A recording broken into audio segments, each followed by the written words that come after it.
the True Annoying Gnome Twitch channel. The call to adventure went out a little bit late today. I apologize for that. There were gremlins invading my computer. They have since been destroyed by our lovely tech team, and so now we move forward with the terrible Tarask Tales on the True Annoying Gnome Twitch channel. One moment, please. Let me just double check the video actually went. We're actually up. I don't see anything. It says you're offline. Well, that is just shenanigans. Oh, wait. No, I got it. You forgot Okay. the R and F word. Okay. But you know what? That's It might be a because leg setting I have set because we played Overwatch on it, and I think it automatically changes my leg settings. okay. So that'll be something that we'll investigate and fix. Maybe we'll hire one of those younger millennials or Generation Z I've been hearing about. They seem to be better with this sort of thing. Whoa, that created a weird reverb. My microphone and the Mountain Dew can. Wom wom wom. Alright, enough throat singing. Anywho, sorry. There is a reason they call me the True Annoying Gnome. I'm very gnome-like, and I can sometimes be annoying. So, you saw a little bit of the gnomeness come out there. Gnomes and caffeine, man. Crazy. But anywho, when we last left our heroes, Layden was in a cow, and Petrum had a lovely night following a massage. Body massage. Body massage machine, go! Alright, that is an old meme. I'm pretty sure that most of our younger audience has no clue what the fuck is happening right now. And I love it. Yes. Anywho, Micah and Mirabel are somewhere in the. Mirabel will probably be along. Micah, we're not sure about. So we're gonna go ahead and start because we're 14 minutes after 8, and we got some stuff to cover today. Besides for halfling ball rests and other various debaucheries. Or halfling. I mean, well paid halfling though. So Yeah, I guess. Or in more of the not the sympathy sense, not the wealth sense. I get it. I yeah get it now. yeah. Yee. Wow, I'm so extra today. Okay. Caffeine did you drink? What? How much caffeine did you drink? This would be. I mean, I had a couple cups of coffee today, and now I'm on the Mountain Dew. So, um, Choice. yep.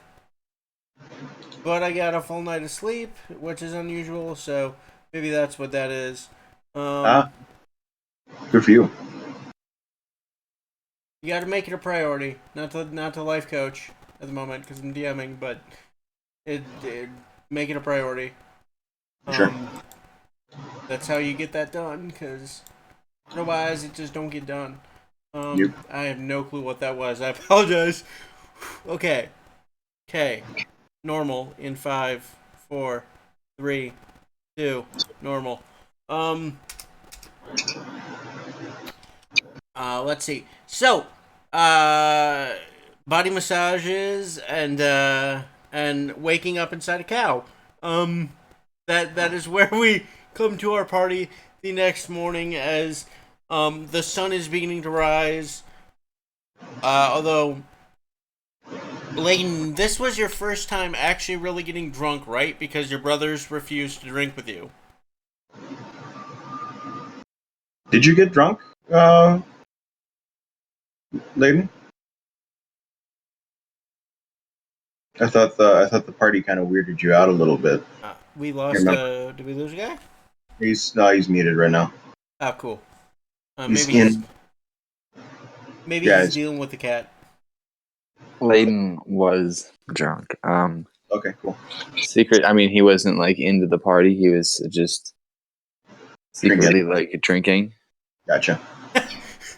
Except that everyone would have just let him drink He's like, Right. No, nice. no I one, like it. no one was adulting that night. No. Yeah. I mean, there was a lot of adult content, very little adulting. Yes, very well said. Um, so Layton snuck a few drinks. What do you do in like?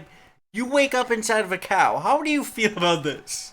You are like Tauntaun style inside the gutted abdominal cavity of a cow. Well, this would be his first time really drinking that heavily, so he feels kind of crappy. But more or less, he is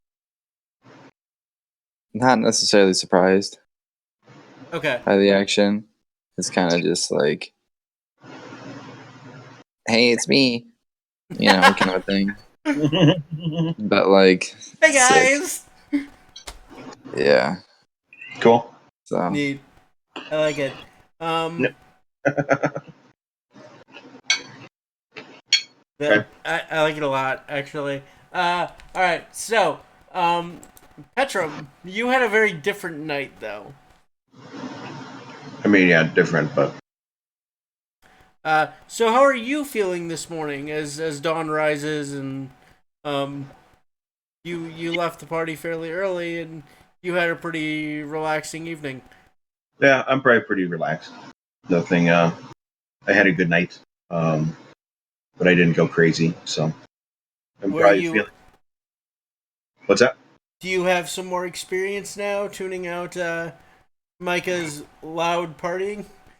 No, I think Petrum's he's gonna feel a little bit relaxed, but he's also gonna feel a little bit kind of in conflict since he knows he's not all that experienced in partying, but he knows dwarves really like to party, so uh, he's gonna kind of think on that a little bit, maybe loosen up next time if there isn't when there is a next time, because I'm sure there will Howie be.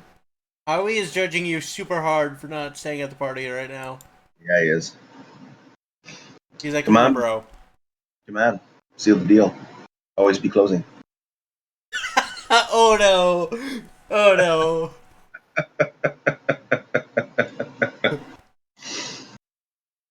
Okay.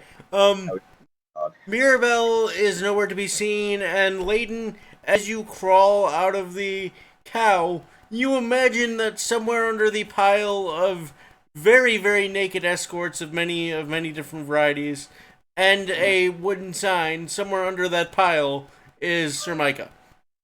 mm, But upstairs for you and downstairs for you, Petrum, you can smell roasting meats. You can smell eggs. You can smell uh, food cooking in grease. You can smell flapjacks, Ooh, bread being baked.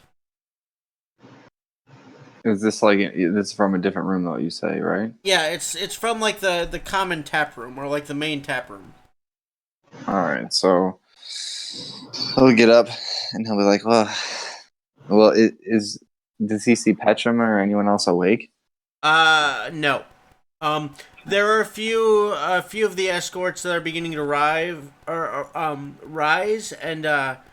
and extract themselves from various piles, clutching their heads, kind of trying to do a little bit of the cleaning up, just so the main hotel staff doesn't have to clean up everything, especially the grosser elements of last night. gross. I mean the fluids. Yeah, that's what I mean. Literally the fluids. Literally Well, the if fluids. if Layden doesn't know anyone, then he's just probably going to um, go into the room where there's the good smelling food. Okay, you make your way up out of the cellar, the trapdoor room, right? Is what it was called, and you step into the larger room. And there's again, the place looks small, but you realize that what you're perceiving as walls are actually tapestries, not hung directly on the wall, but pulled over small individual alcoves that line this central tap room. creating this ability to be very full but very private at the same time.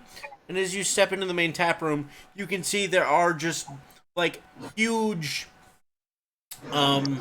sort of tables set up. Not thick permanent tables, right? But like um, trestle tables, I think is what they were called in medieval times.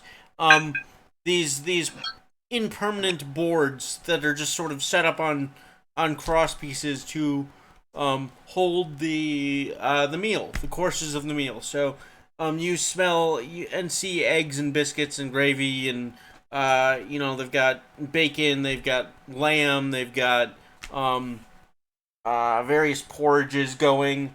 They've really kind of done everything out to the extremes. Fresh cream, what little fresh fruit they have. This being, late spring, early summer, there is some fruit available, so that's laid out for you.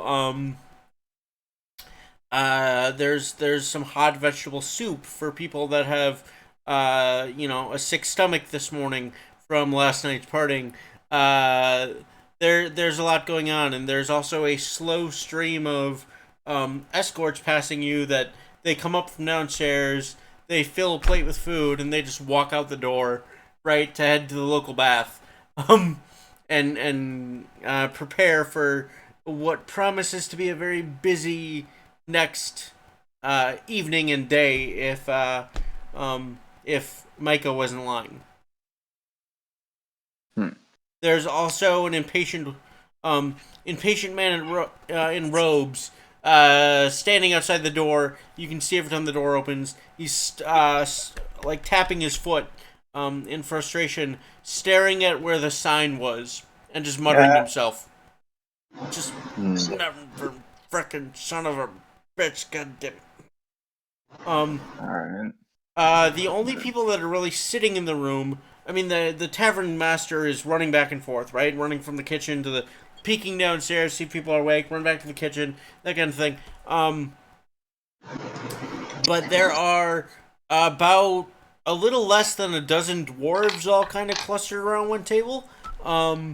There's two youngish gentlemen, although old enough to grow facial hair that's a little thicker than yours, but they seem around your age. Sitting and drinking, having a beer this early in the morning. There is a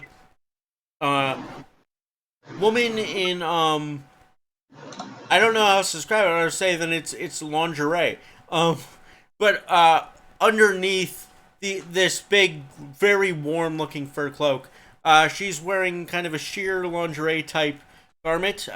Socks going up to her mid thigh, or stockings rather going up to her mid thigh, and she has her legs kind of resting on a table in such a way that would be scandalous if not for the small winged cat that is sitting in her lap, hiding things. And she's petting the winged cat. And then there is also a at the very far corner of the tavern, where even the tavern master is avoiding, sitting at the bar, there is a hunched, kind of dirty looking, cloaked figure that kind of reminds you of like an old woman if you look at her from the back. Like, she looks like the old crone from Snow White, if you saw her from behind. And then the opposite end of the bar, closer to the door, is a woman in traveling clothes, but she, like Sir Micah, she's got lots of like gems and jewels and things on top of her traveling clothes. So her clothes are very practical, but then she's still got this like glamour and glitz of nobility or wealth. So there's that. That's what you see. And Petrum, as you come down the stairs, you'd be seeing a very similar sight. Okay. And the tavern master, being that you're an adult, would turn to you and hustle over to you and say, yes, sir, we provide the finest things for your company. We could get some more escorts in here if you are feeling, like you are fully awake this morning. We have quail's eggs, we have chicken eggs, we have turkey eggs, we have turkeys themselves, and some pheasants, and I'm sure that your company will greatly enjoy this repast. We do ask that your lordships do provide funding for the previous night's entertainment if you wish us to continue it into the next evening. It seems our larders are quickly running low. We need the coin to go to market. Once, I'm sure once Sir Micah wakes up, he'll talk money with you. Of course. Who is Sir Micah again? The one that Am I next to Petrum? You can head over that way. are you? I yell over to Petrum. Hey, Petrum. I don't think he was. I don't think that's who that was. I think it was Bogglesworth something or another. I think. Yeah, that's right, Bogglesworth. Totally right. I was spaced out. Are you still covered in cow goo? Cow goo. Oh, that's awesome. Or did Oddly, Layden is licked clean. Oh, okay. So no viscera. No. Cool. Yes, Sir Bogglesworth. That's who I meant. Bogglesworth Huebeck, yes? Yes. I see. Mike is my other friend. They look a lot alike. The small one, right? No, that's Mirabelle. Ah, yes. Yes. She was in for quite the evening. That's what it looked like. So, do you guys have some shepherd's pie? I like some bacon.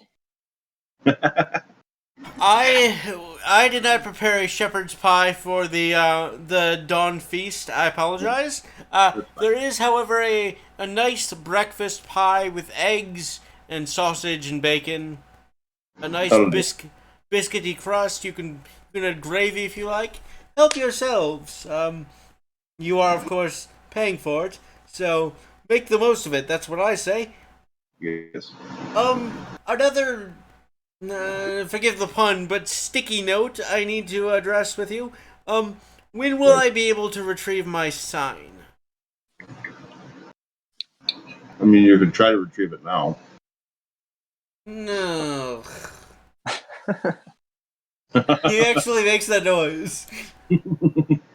Or have a servant get it. Circle. Yes, but let me put this another way.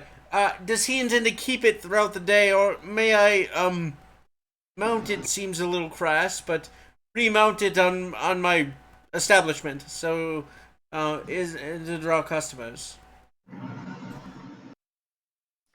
Why wouldn't you get a new sign?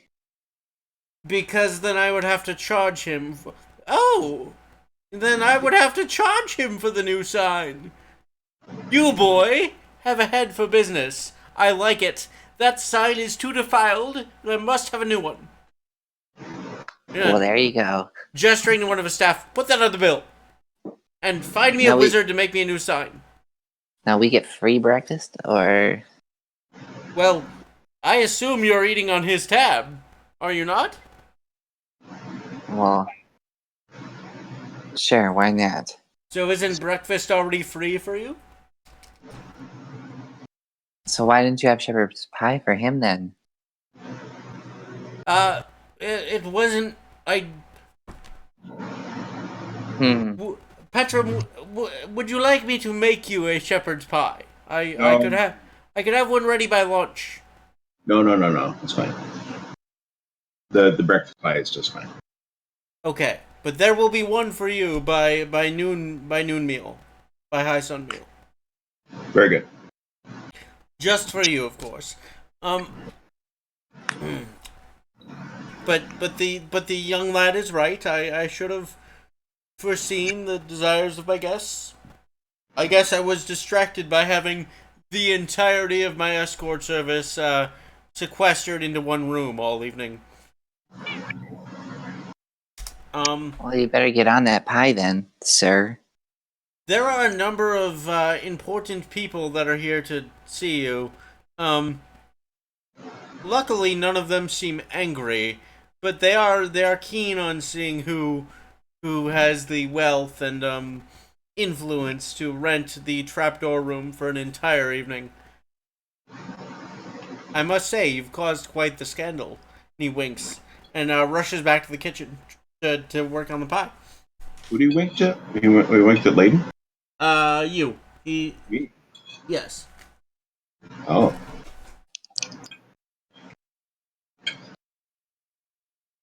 Alright. I'll turn to Layden. So you had ducked out early. Did you have a good rest of your night? Well, yeah, I suppose. Layden, flashes of your night start to come back to you. You remember spilling a drink on a gentleman and tripping and falling, trying to help him clean it up, and tearing down the front of his wife's dress. That comes back to you. Oops. Well, I may be in a bit of trouble, but I think I can get myself out of it, since we seem to be getting along, so yeah. Good.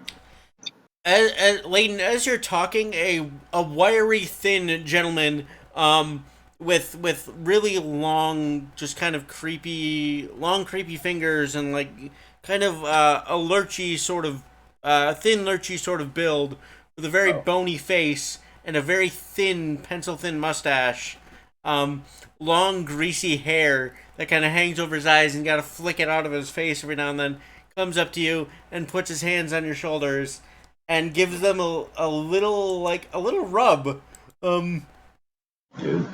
Hello, my friend. It is a pleasure to be having this breakfast with you all. This is Bernther, the friend you made last night, the one that you assisted in joining the party after hours. This is your the result of your carousing roll. Oh, should I have to do that? You didn't have to. Oh, good. You left the party. Bernther smiles and says, so, my friend. And he gives you a little, playful, creepy kiss on the cheek. Oh, shit. Who is this, yummy gentleman over here? I give He kisses who on the cheek? You. your ass. Just like a little kiss, right at the base of your ear. Layden has a smile on his face, but it just kind of slowly turns into like a and he's just like looking at Petrum like, oh God, I'm sorry. I have a mildly disgusted look on my face. It's not like that. He flicks some greasy hair out of his eyes and shakes his head and goes, and takes his hands off, Layden, suddenly stops massaging, just takes his hands off and walks around him towards, Petrum, picking out a piece of egg from the bowl with his fingers and slurping it like a slug, just... Out of my bowl? No, out of, like, the bowl of eggs as he's passing. Okay. The buffet table. And he goes... And he holds out his hands after licking off his fingers and says, I am Bernther, the town taxidermist, and I am so pleased to meet you. Taxidermist. Of course. I'll just nod. And I'll keep eating from my bowl. So, are you excited to see the duel today? What duel? Oh God. Our young hero here is going to battle Krobavos. Who's that? He's kind of a dick. He is he is a town guard, or rather he plays at being a town guard. He's pretty bad at his job, if you ask me. But he has challenged our young lad to a duel. That's not good. Yes, well, I may have had just a little something to do with it. Lorena had managed to calm everyone down after the gown incident, but our purple-eyed friend here was, well, looking rather purple-eyed, and I told him that, if he wasn't drunk and, maybe sometime around high sun, when he has sobered himself and put food in his belly, that he is probably an equal, if not better, of Krobavos. Layden kind of looks at Petrum and kind of says, but in a gagging way, like, and when he gags, he kind of like shows like his teeth like change to fangs and stuff, and he goes, I think we can take. Are you okay? Yeah. We've been getting along just fine. Not so much worried about who the winner's going to be, but how the crowd's going to take it. Oh, well, I don't know how to answer that one. How where's the duel supposed to be in front of a bunch of people, or Yes, is it right out front. right out front? Yes, at high sun. It's going to be fun. Well, I guess Don't worry, it's not to the death or anything. Although, if it was, I'd be in Layden has like a business. aggressive hand that like reaches out and snatches the guy, and he's Ow, like, ow, ow, ow. It will be. Does he know that? Should someone go inform him of that? Not me, though. He doesn't like me very much. He buried his cat. He buried his cat, and well, I needed some practice for my apprenticeship, and his wife did not appreciate the gift. gross. Well, who else is going to tell him? Well, whoever Layden chooses as his second, probably. I don't think you'll need a second. We don't need a second, no.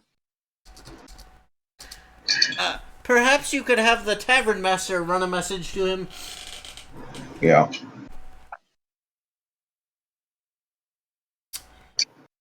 So, aren't duels exciting?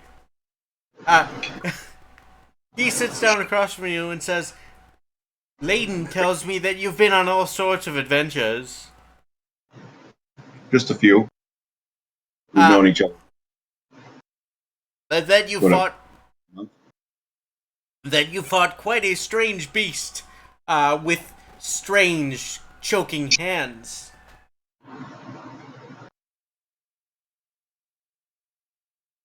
Which one was the one with the joking hand?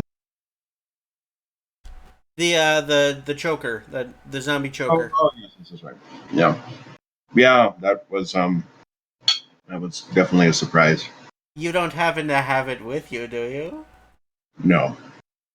Oh, I was just thinking when you have your own adventurer's palace, it would be nice to have a creature like that to remind you of your first adventure. And of course, if you needed taxidermic services, well, No. I happen to know a taxidermist. We didn't get the corpse, so guess it's too late. Okay. Besides, after the duel, we'll see if you still want to be friends. Um, the lady with the winged cat, goes, "All right, that's enough, Bernther. Leave the gentleman alone. They're eating, and you tend to spoil people's appetites." And he Harsh. gives her a sour look, but he'll get up and go to the bar, Yep. sitting like directly in between the two people that no one's sitting by. I'll raise my pint of ale, kind of a nod in thanks to her. She'll raise her warm mug of tea. Says, "Are you the gentleman responsible for the party in the trapdoor room?" We're part of the party that is responsible. Ah, well, when you finish your repast, if you would like to speak to me, out of all the clergy in the city, I suppose I'm probably the first you should talk to. Why? Well, those two gentlemen over there, speaking quite loudly so everyone in Taproom can hear, they represent Gale, get this right. Tyr and Helm. Hmm. This beautiful creature gesturing to the haggish woman, Thura, is she represents tomorrow, or not tomorrow, Kale, come on. Talana, yes, goddess of disease. Uh, Yeah. and you? Well, I represent Sharis, of course. She gestures to the cat in her lap as I she see. continues to scratch it. And it purrs. Hmm. Um, And since you've employed a number of my faithful, I felt it was necessary for me to pay you a visit. I see. Oh. Um, well, I'm sure you'll want to speak to Dinglesworth. I don't know who that gentleman is, she says, gesturing to the gentleman. Or, I'm sorry, I keep forgetting that I made the character a woman at the last moment. The woman at the end of the bar that's in the traveling clothing. Okay. I don't know who that is, but not she is not from the priesthood around here. Did you hear about what happened last night? I've heard a few confessions this morning already. Yes, my door was opened quite early before dawn, by some people needing to discuss the events. Apparently, the sign of the establishment was involved. He was the one that involved the sign. Ah, Yes. yes. Well, yes. Yes. I don't suppose I could join the two of you and we could talk now. If you'd like. Although, uh, is that a symbol of Morden I see around your neck? Yes. Then perhaps you want to talk to those folk first when you're done eating. Gesturing to the slightly less than a dozen dwarves that are all well dressed and sitting around a singular table eating. Where are they from? They're from the Undercity. Oh. Again, she says loudly enough for the entire room to hear. And one of the dwarves turns and looks at her and says, "Yes, thank you. We can introduce ourselves when the gentlemen are ready." "Oh, I was just being friendly. That is what my goddess calls me to do, after all." And the cat on her lap purrs. Oh, we can talk to you. We're already talking, so might as well, right? She stands up, and the cloak seems to fall in such a way as to not reveal what the cat was hiding. And she carries the cat over in her arms and sits down in a more socially acceptable posture. Thinking about the Petrum quickly is kind of gets distracted and starts thinking about the duel, and he turns to Layden and says, "Oh, did you ever come up with that safe word?" Say, Well played, Wes. Well played.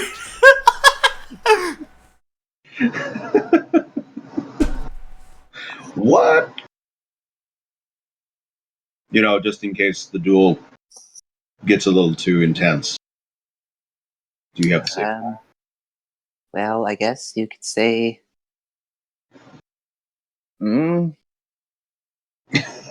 Kale, what is Layden's mother's name? I don't have it in front of me. We wrote it out in the backstory. I suppose I can always go change it in the backstory if I need to. Give me one moment. I'll grab a new name.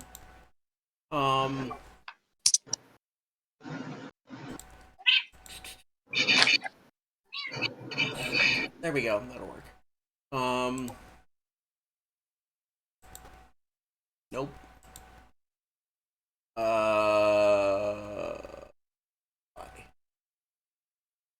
Oh, there we go. I found the right table. Well,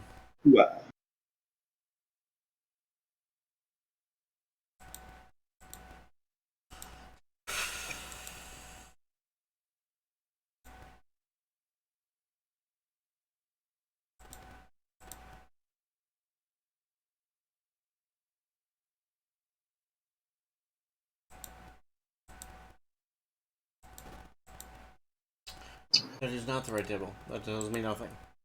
Okay. So we're gonna go to this table then, what I had before.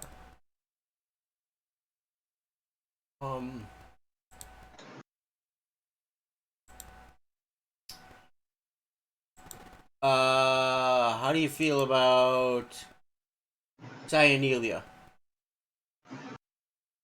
What'd you say? Dianelia? Cyanelia, yeah. Sure. Danielia. good. I'll turn back to our new guest.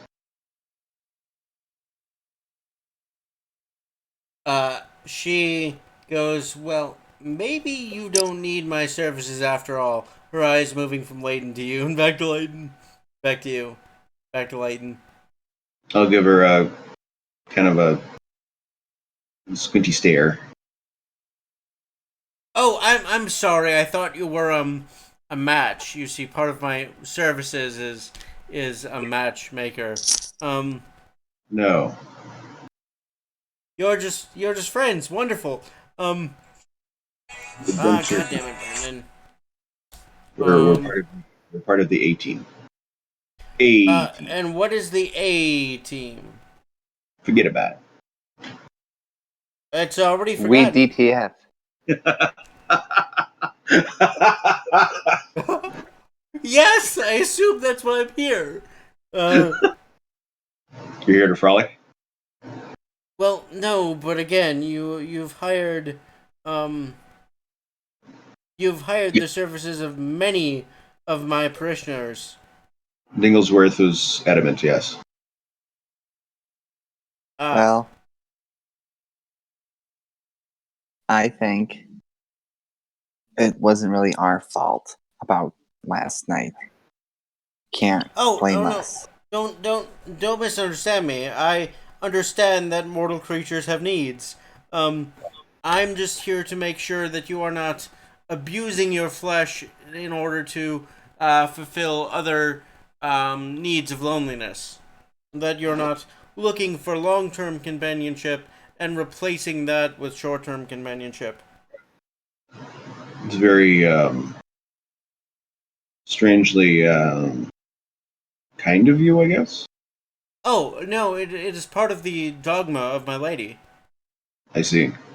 She, she is all for, worldly pleasure, especially that of the fleshly kind, but, there is a matchmaker aspect to our clergy that is often overlooked. And, with, again, so many of my parishioners being called into service, I was left to wonder what sort of gentlemen or ladies might be needing this much short term companionship. Uh, well, I guess. Um, But yeah. Well, you are adventurers, and you could die at any moment. This I understand. yes. Um. Any moment. So give us a moment. And I take Petrum and I walk away to like a different table. Okay. Okay. She just stares after you, thinking you might kill him because of the phrasing of that.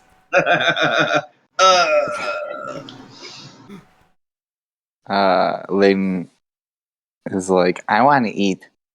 Even though I ate a lot last night, I'm hungry. Me. So I'm going to get some breakfast. If you want, you can join me, but I'm going to sit over there and I'm going to tell you about the other person that I ran into last night. Okay. Are we done with her? I kind of nod to. I don't quite get what she's pushing. I don't understand either. Great. Yeah. All right. Yes, I am. Well, we can eat some. And on. I'm assuming the other person is the one that you're dueling with. Caleb, he knows about the other one, doesn't he? Yes. The one that Malasai met. Yeah. Yeah.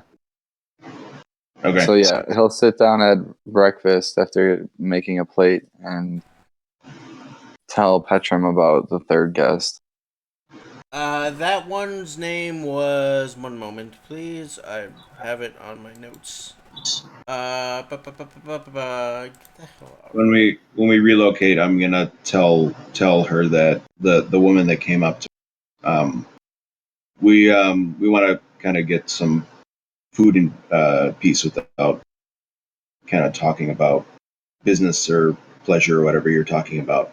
I was talking about matchmaking, but yes, I understand. I Yeah, why don't will. I'll come back this evening. that sounds good. We'll later this evening.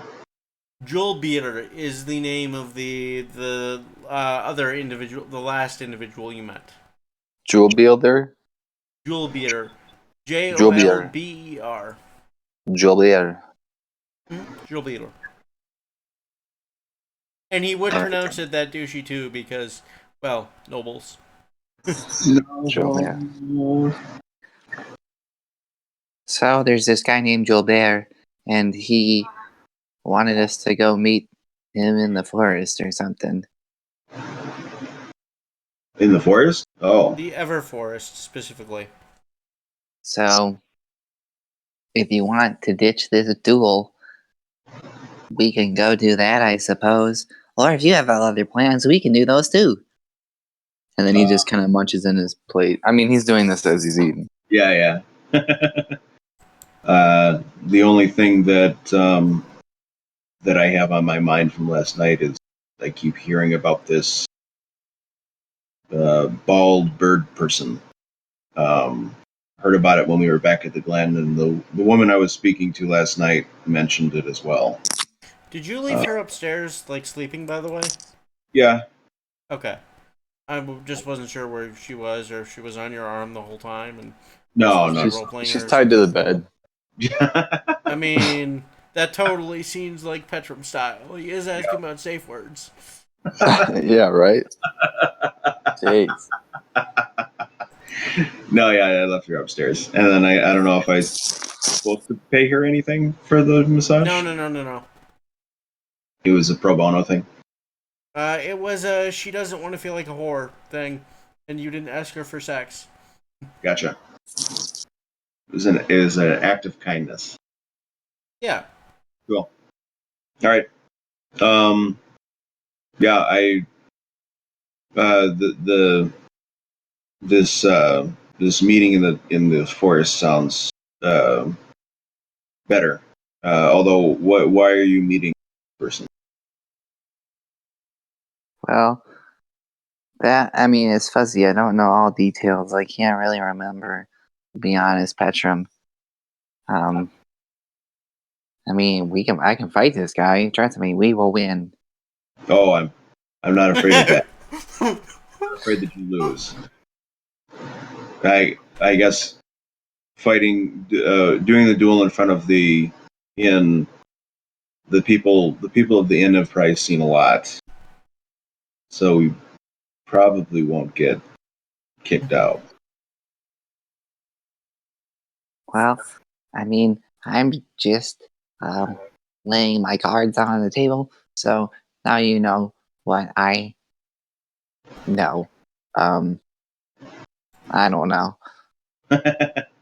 No, well, this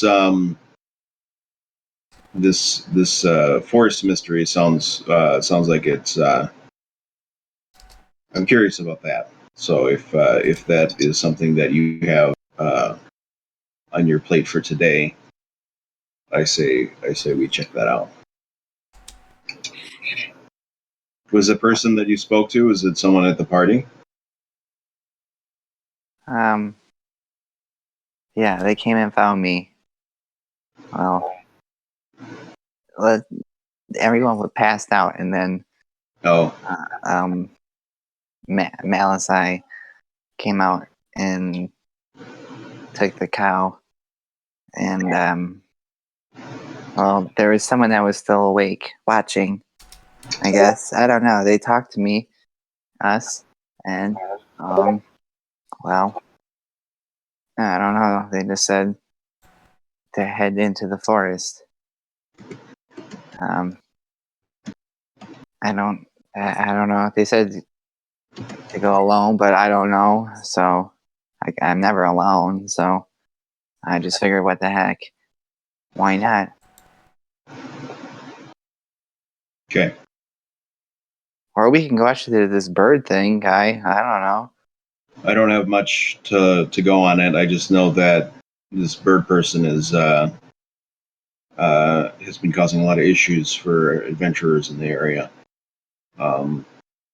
We probably will run into him at some point or another, or run into another um, instance or mention of him sometime. It seems like he keeps coming up. So, Miles, now all I can think about is it's been a poor mating season for Bird Person. wait, is that from Rick and Morty? Yes. There, what is it? Is this his name, Bird Person, or is Yes. it? Nice.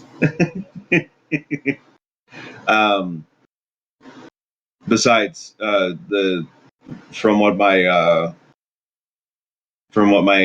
friend from last night said, it sounded like uh, the bird person is very powerful. So if after the rest of our group is done with partying and ready to fight, I think we'll be in a better position to deal with this bird person. I mean, it's a bird, but yeah, I don't know how you think it's powerful, but okay, it's a bird. Yeah, it's I don't know. My friend, she was scared or not scared, but I could kind of tell that it was a big deal. So, Hmm.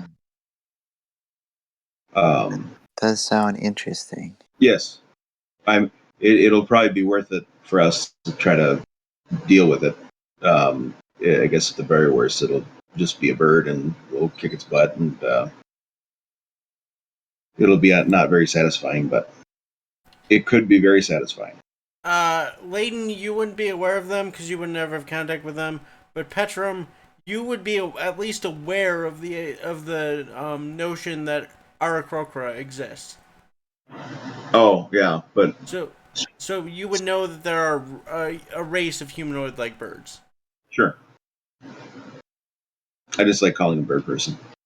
Sure, but I'm just saying, like, You're just saying it's common enough knowledge that yes, you would have at least heard of, and they can be anything from spellcasters to they have their yeah own gods. So, I mean, they're just as capable as any as human any or other mortal race, yes. yeah okay Um, so, yeah, what was it? okay. Um, I'll shoot a glance at the group of dwarves. Are they still just partying it up, or I'm not entirely sure why they'd want to.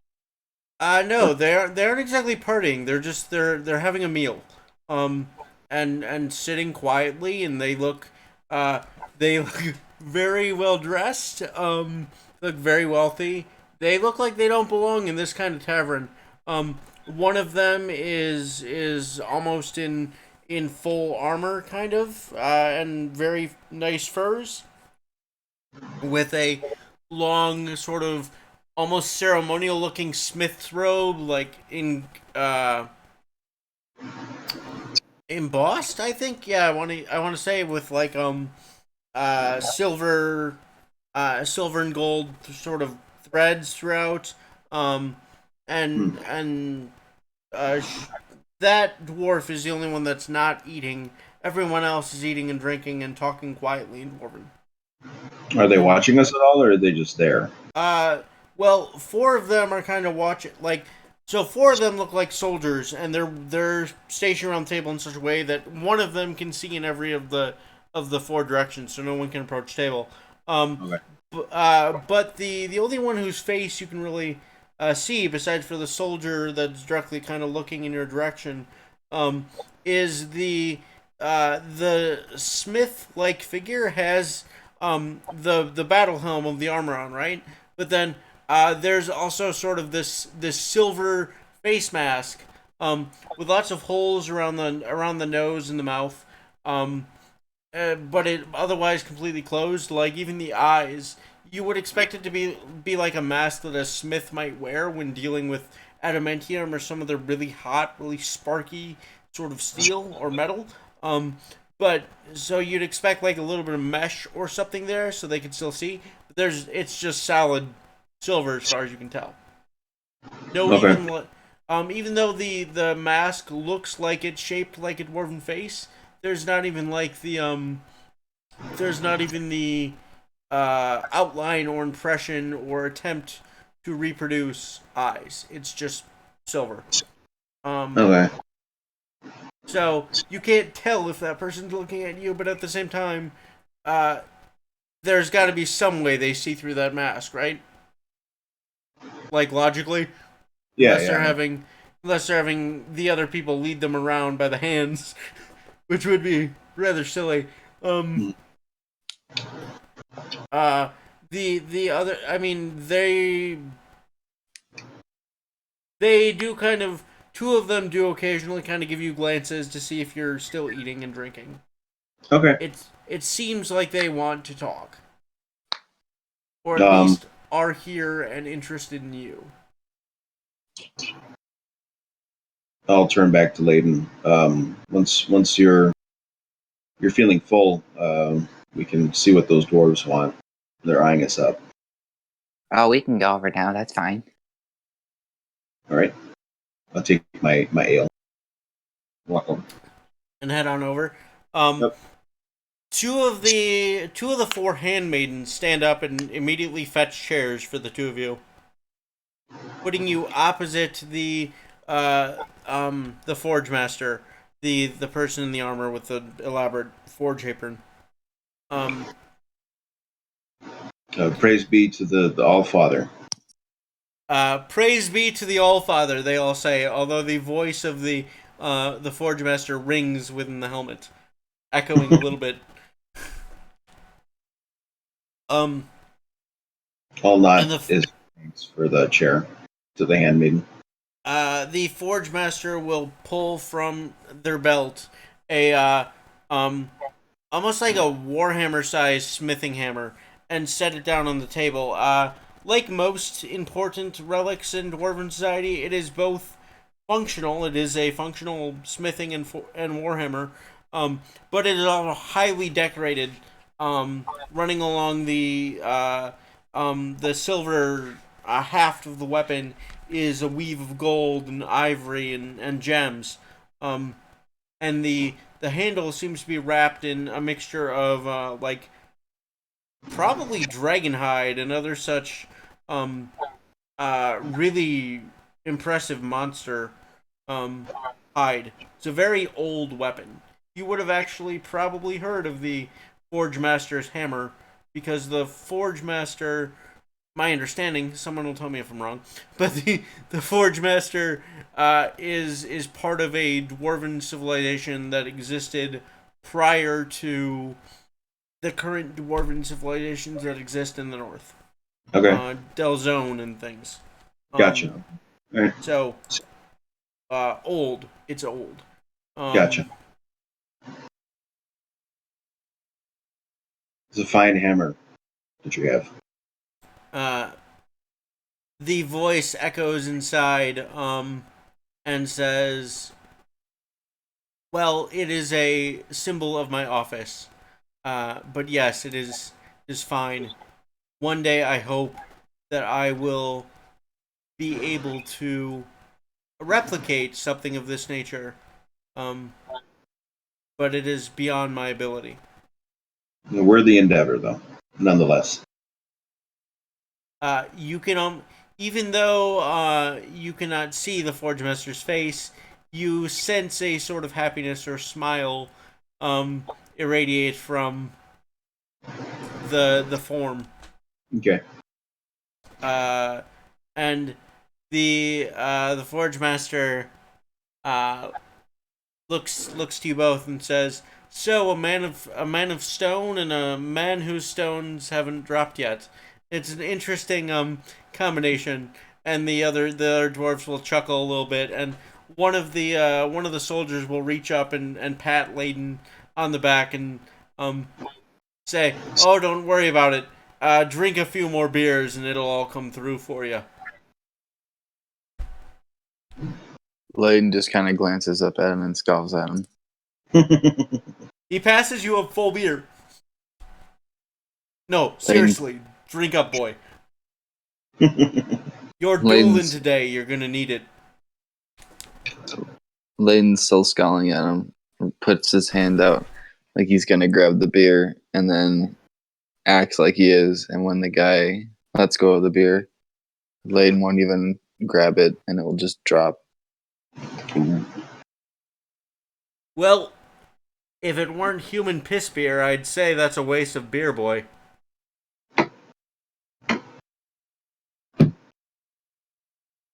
Anyway, why? It seems like your group is wanted to speak to us. So we're here. What would you like to discuss? Ah, very terse. I like it. Perhaps you are a cleric of the Allfather, as rumor suggests. It's That very is the convenient. that is the first matter I need to clear up. Are you what the rumors say? A non-dwarven cleric of the Allfather? The Allfather's has seen fit to work through me. Yes, for Uh, reasons I quite know, but I don't wish to let him down. You sense happiness in the Forge Master, and a relieved sigh comes through the helmet, and the Forge Master reaches up and begins to undo the latches, slowly pulling the helm off to reveal a female dwarf with kind of blonde frizzy hair from being in the helmet all the time, and but otherwise mostly unremarkable facial features except for the area around her. Not on this page. So on this page, the area around her right eye is matted and like rent flesh, scarred over. Her eye is completely missing and replaced with a near black opal. No. And she smiles and says, "I understand what you're saying, friend. The Allfather, blessed be his hammer, found it necessary to make me the Forge Master, making me the youngest Forge Master ever in the history of the Undercity." Very impressive feat. I Congratulations pretty to you. sure, pretty sure I had nothing to do with it. She lounges back a little bit in her seat. One of the handmaidens is kind of fussing over her, and she shoves her aside, and another one takes the helmet out of her hands, and she just hands it over. The elder male dwarves, the two well dressed elder male dwarves, kind of scowl as she removes the helmet and cross their arms and Well, the look annoyed. Moradin does not is a master craftsman of the gods. He does not make mistakes. So Um. We didn't say that he did. They kind of stutter. Although our forge master may wish to be a little bit more discreet in her above the streets behavior, says one of them, kind of huffing. well, that's fair. And she smiles, and says, "This is this is Alrig Greybeard. He's our liaison to the humans of the city. Greybeard clan is merchants, and so they often interact with outsiders on our behalf. And this," and she reaches up and claps the other dwarf on the shoulder and kind of shakes him. This is my dad, Kurban Steelfist, one of the best brewers in the Undercity, and he beams a little bit with pride at both his daughter and just being called one of the best brewers in the Undercity. She It's goes, an honor to they both give you a curt nod and raise their drinks a little. And she says, "Now that I've gotten that out of the way, and you you are in the service of our Allfather, although I how do I put this politely? Dwarven tradition would frown upon what happened downstairs last night." I kind of shift uncomfortably. Say yes, I'm aware. I did not partake in any of the revelry, but I guess I also didn't stop it. But they need to live their lives. They're not. In a uncharacteristic of a dwarf, she blushes and giggles at your at your response. And her father looks at her and goes, "This is why you wear the helmet, girl." I look like And the handmaidens titter a little bit as well. a lot of tittering for dwarves going on right now. What's going on? Yeah. Going on? Did you say that? I under my breath. Okay. You get the sense that the guards hear you because they chuckle and take small drinks of their drinks, almost in unison, but no one says anything. All right. She says, "I'm also here as a representative of the ruling master." Sort of. I mean, no one is a representative of the ruling master. The ruling master speaks for himself, but I am one of his advisors, and so I need some insurances that this isn't going to become a haven for mass violence or dark magic, or it's not going to spill out into the streets and become some sort of Father, how did you put it? Flesh festival, I believe. Um, I'll give you my word and swear to the All Father that it won't. If there, I mean, there might be a party, another party tonight. That it won't get out of hand and spill into the street. And no large scale violence, no dark sacrifices, none of this. This is what happened to the inn sign count as a dark. the the dwarven merchant loses his shit. Spitting his drink out, gets all over his beard. The other dwarves remain like desperately stoic, and she blushes bright red to her ears. And her handmaiden will quickly hand her back the helmet. She'll put it on. Say, I had heard rumors about that. I was hoping it wasn't true. When it comes to Sir Dinglesworth, those rumors are never untrue.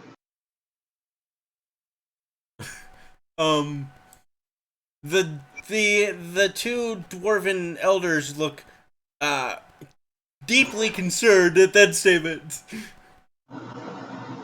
Deeply concerned. And Ulrich Greybeard will lean forward and say, this Dinglesworth, he's a Huaback, huh? Yes. I know me a lot of Huabacks. Never heard that one. He's a black sheep of the family. I see. Is it because he fucks inanimate objects? I'm sure that's a part of it, yes. Oh, it I most see. definitely is. Wes, unfortunately, that is technically a lie, and you know it, so I need a deception check. Oh, fuck. I've got inspiration points I would use them. here. And I have it right. Charisma, so this will You be have a- fun. Oh, what charisma? I got my 8 in charisma. Oh, damn. -1. But yeah, I'm gonna use my inspiration. Actually, no, I'll roll it. We'll see if I might get lucky the first round. That's fair. First roll. Yeah, 15. Do you want to take it, or do you want to spend the inspiration? I'll spend the inspiration. Just in case. I think I have 2, right? I haven't probably. Inspiration. I guess I spent the one. I spent it once when we were in the crypt.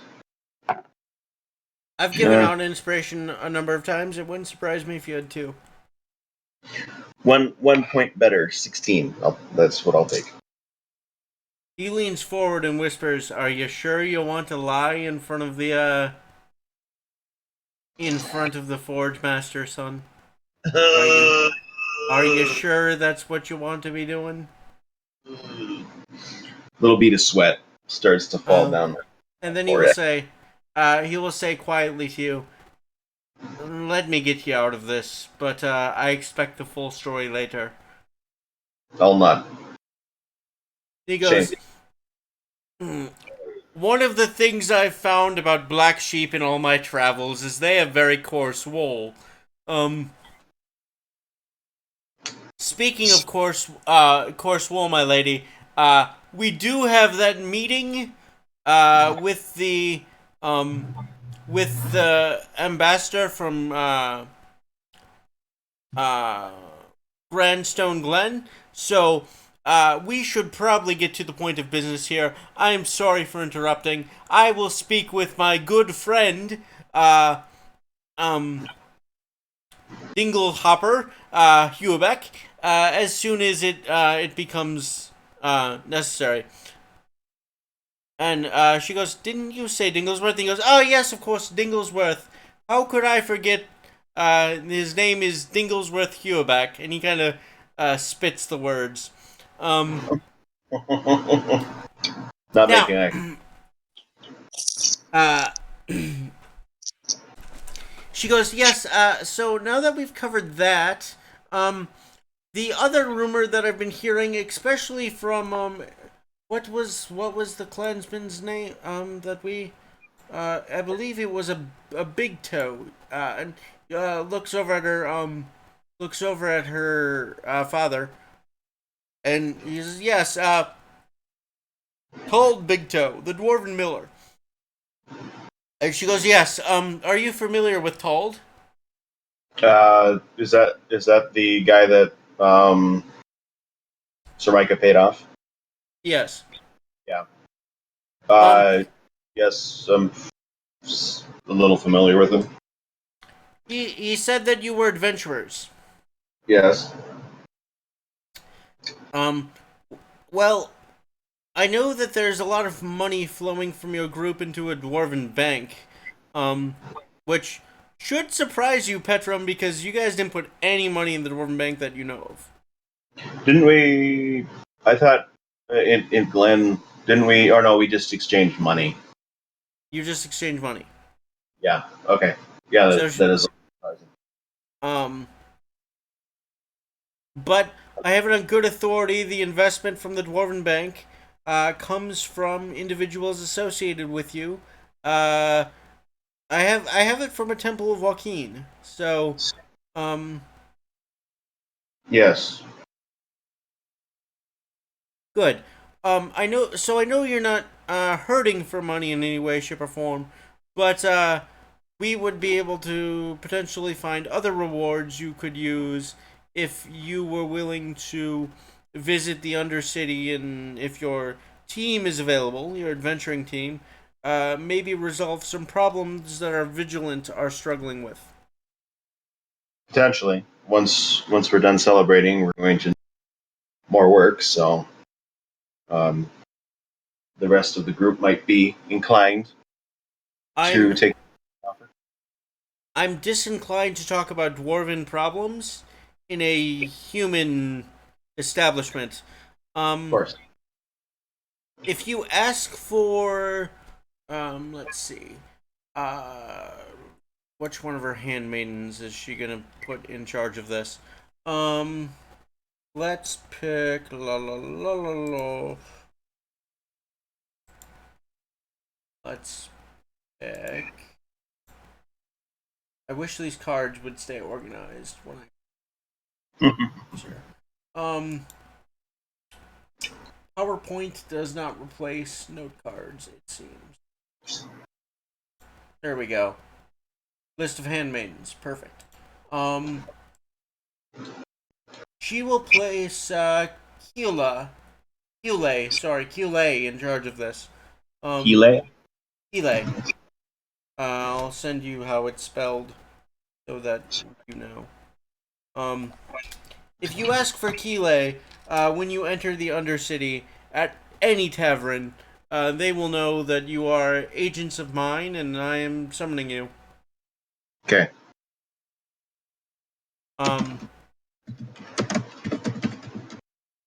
She stands up and reaches across the table to shake your hand. And Okay. her father scowls at you. Am I not supposed to do that? Um, she's not technically like a sacred person or like a priest. Um, Mhm. but she is very like she is the equivalent of the queen or like a duchess or something. Okay. Oh, I see. So then I'm not. I guess. Well, she's offering, so um, I'll hesitate and end up going for it, but I'll look a little uneasy. Okay. Again, you can't see her facial expression necessarily, but you do kind of feel a sense of that she is disappointed with how long it took you to respond. Gotcha. Okay. Is And this she, wait? That's not the Forge Master, right? That's this Keeley. no, that's the Forge Master. She wants to shake your hand. Oh. Oh. Okay. Does No. that change your I'll. response? Yeah, that changes my response. I thought this was some. Yeah. Okay. No. I'll go in for more of Okay. a Um, handshake. she gives you a warm handshake, and then she turns and offers her hand to Layden, and now most of the dwarves at the table are scowling. Oh. Why is she offering me her hand? She's shaking your hand before she leaves. Um, I guess.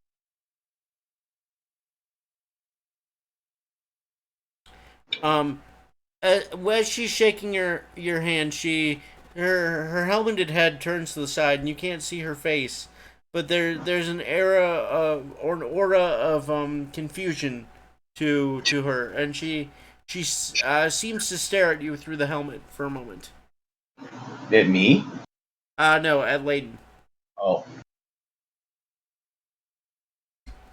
Mm, Your flesh is warm, but there is something cold about your touch, uh, young lad. If you ever need to talk about what you might be feeling deep down inside, you may also ask for Kile. oh well. Okay. And she will pick up her ceremonial hammer, and the entire entourage will make their way out with the four vigilant guards standing around her in a diamond pattern and exiting the tavern. Her handmaidens, her father, and the other clan master following behind. Oh. Interesting group of people. Indeed, says the old crone at the bar. Oh shit. Was she really close to us? I know she's still keeping her distance, but um she is only 4 or 5 bar stools away now instead of 20. Okay. You give her a weird look. Don't look at me like that, boy. My goddess will strike you blind. I'll stop looking at her like that. Give Who are me the you? evil eye. She hacks a large black loogie onto the fucking bar top as she coughs, and she says, "I am that which can save your friend from a very itchy inverted region." Yes. We gave him a suppository for that, but I guess I haven't checked in to see if that's worked or not. 10 men, 20 women, and a sign. That's got to be unhealthy. Unhealthy for anyone that partook in that particular festival. Gross. looking at Layden. Well, what is that supposed to mean? It means if you pay me a tithe, I will humbly ask my goddess to avert her eyes, and she listens to me. How much of a type? I don't even know your name. Why am I going to give you a tide? Tide Pods. She's gonna eat Tide Pods. Yes. A tithe, dear boy. A tithe. And for my services of keeping the wrath of my goddess from your nether regions. My name is Thera, priestess of Talana, mistress of disease and poison. I Oh, mean, wait, hold on. Layden didn't fuck anyone. Yeah, Did you rub up against anyone accidentally? I mean, he like ate a bunch of nasty things. Oh man. You got crabs now. 50 gold is all I ask to be on my merry way. Who the fuck is this person? I don't understand. And that's for everybody? No, each. What? Why does? Why not? She's a priestess of the goddess of disease, and she's blackmailing you, basically. I'll give her 150. Man, outside of game, fuck this bitch's priestess. Like, I don't know this bitch shit. You're right, No. you don't. Don't. But Sir Mike is probably is living on borrowed time with all the stuff he's got going there, and he's probably on the goddess's hit list, or kind of like frequent flyer list, I guess. Frequent flyer. That's good. Is this for you, my friend, or someone else? Well, I know, I did nothing that might cause your goddess to turn her direction to me. Are you so certain? Disease can strike anywhere. Yes. So hold on a second. Can't you just put it on the tab? What tab? The heal bag tab. Put it on the heal bag tab. You can bless us all. How's that? I'm not affiliated with this particular establishment. I can't put it on the tab. That's okay. It'll come out of my pockets. Okay, I suppose. So whom is this for then, if you are so certain you are safe? What did you say your name was? My name? I Yes. didn't. Perhaps you should. Maybe I shouldn't. I have the greatest God watching over me, so you don't have to worry about my health and well-being. Her eyes kind of narrow, and she leans back a little bit and puffs up her scrawny, diseased body. The Ugh. greatest god, you say? The All-Father, yes. We'll see about that.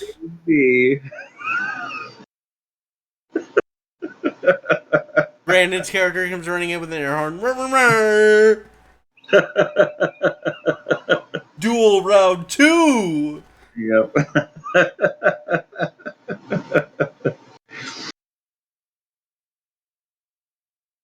So then who are these coins for, if you're so well protected? This one, and I point to Layden, and Sir Dinglesworth Hewebeck, and our halfling friend. So that will be 150 gold then, please. Yes, 150. I will strike those 3 names from the list. goddess is thankful for your generosity. And as she reaches out, she kind of scrapes your palms a little bit as she takes the coins. Nope. I'm putting the coins down, and I'm like put my stein or something like that. I'm not Okay. touching her. Okay. She will sweep the coins off the table, smile at you all. 3 names struck from the list. The 3 names. goddess has been mollified. Go on your merry way. Of course. She picks up like a hobo stick with a bindle on the end and walks out. Jesus.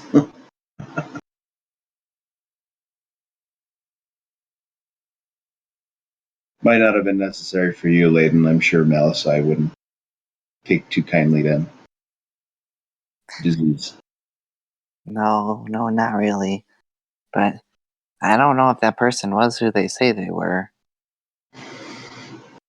Maybe not. But with everything that Sir Micah's got going on, better be safe than sorry. Well, what do you think we should do then? We go to the woods. I suppose so. To the woods. Okay. So, can we do it within the day? Can we make it back in time for the party? Well, let me pull out my map here and take a look. If we don't, I'm gonna have to duel this motherfucker. Yeah, that's true. Yeah, if there's not going to be enough time, we'll do Or it. I can run on him and just see what happens. Be called a baby back bitch. I mean, Layden won't care, but Malasai. Unless I'd be pissed. I mean, Malasai doesn't like. He'll probably just kill the whole town. Yeah, it's like, I mean, that is a solution. Probably not the best solution, but is a I mean, solution. if someone came up to Layden and was like calling him a little bitch and like pushed him or something, like Malasai would probably like throw them 30 feet. Fair. Alright, so as the crow flies, to get to Everwood is 98 miles, almost 100 miles. So no, Okay. we can't get there in a day. dueling time. Well, Amanda will be back in with Zach, so I need to go on break soon. That's fine. So we'll do the duel after. You can duel, hell is this asshole's name? Krobavos. Krobabos. Bubble. Krobavos. Krobaba. Alibaba had them 40 thieves? I saw that this weekend. Past You saw it weekend. this or weekend? whatever. Or was You it? saw Or, it was alright. It wasn't fantastic, but it wasn't disappointing necessarily. Like, I thought it was okay. that's good. Yeah. I mean, I don't think Will Smith ruined it. I mean, he's not Robin Williams, so like, let's give him a break. Right. But yeah, I don't think it was terrible because of him. Right. Well, that's good.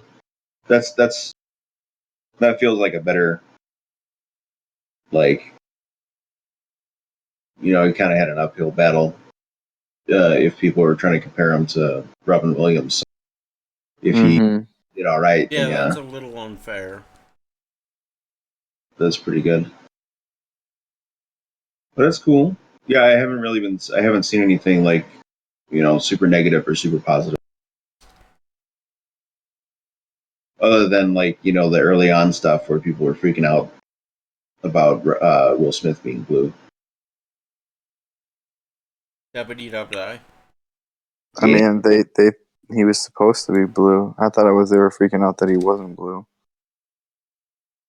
Oh, that's right. Yeah, there was a picture of him without being blue, and then I thought they were freaking out about everything. I mean, yeah, more or That's less. fairly accurate. That's the internet for you these days. Alright. So we're gonna put on some music brought to you by Sirenscape, and then we will get to dueling. Actually, you get- know what? We'll put on the battle music. Get everyone in the mood. That's what we'll do. There we go. I gotta get a drink. Fair enough.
And we're back. Well, sort of. I need to think. And we are back. Hello.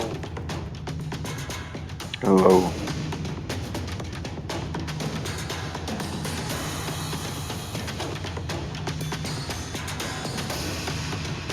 So, Yes. anyone else you want to talk to before the duel?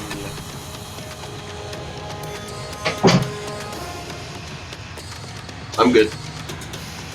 Let's do this. Um,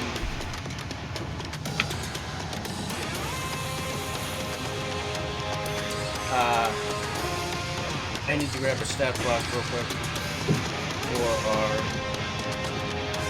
NPC.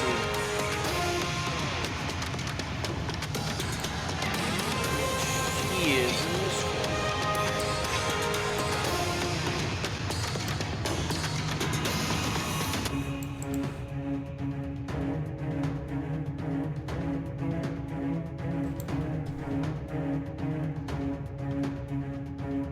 Normally, because he was a soldier, I would grab the stat block for the soldier from the NPC Guide to Warfare from Nord Games, but I think he is better described as the veteran from the Monster Game. So I'm going to grab him. I've made a copy of that stat block.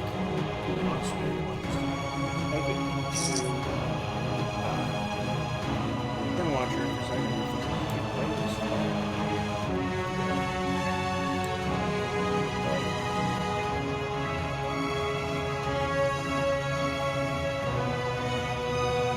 But we got a lot, of course. There was less of us, so.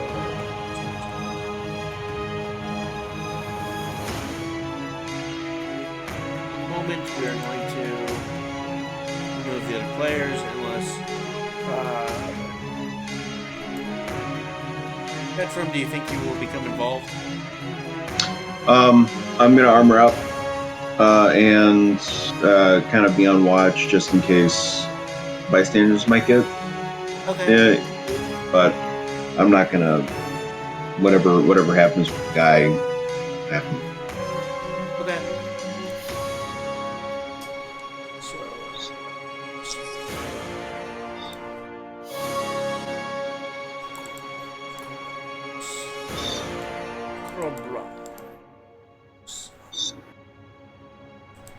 Go. Copy.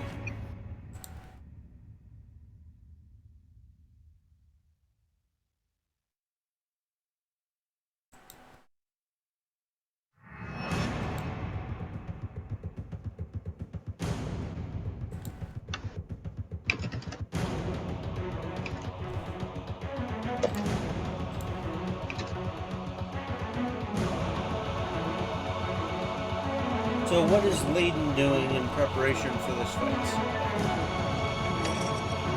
Nothing really. He's not really getting prepared for anything.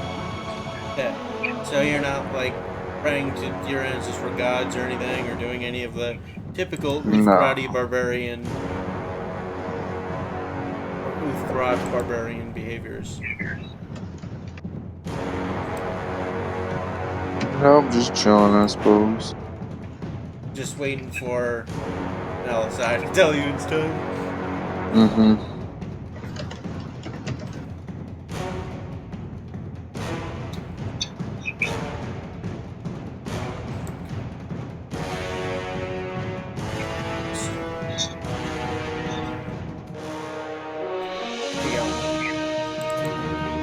See what I'm doing.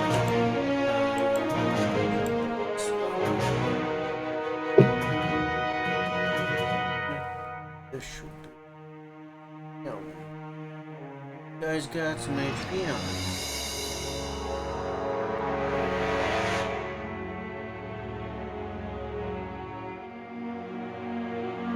No, that's a.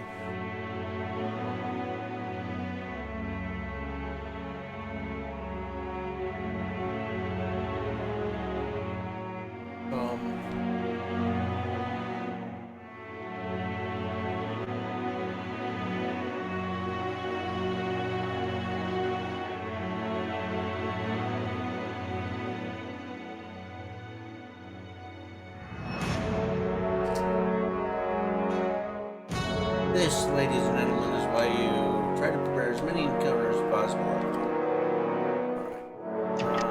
I'm not going to need any of that information, so he is actually good to go. Yes.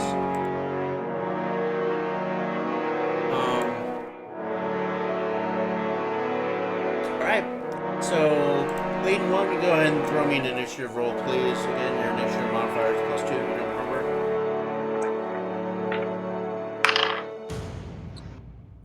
11 then. Should I roll an initiative as well, just in case, or? Yes. Just hold on to it for me. I mean, let me know what it is, but hold on to it for me. Sure. Alright. So, Krobavos comes at the appointed time a little bit before High Sun. He is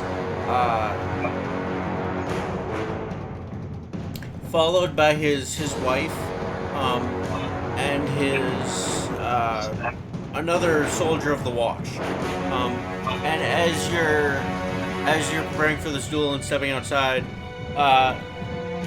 one of the two young men that was drinking at the table by themselves in the armor and adventuring gear stands up and walks towards the door as well, nodding to Petrum as he passes.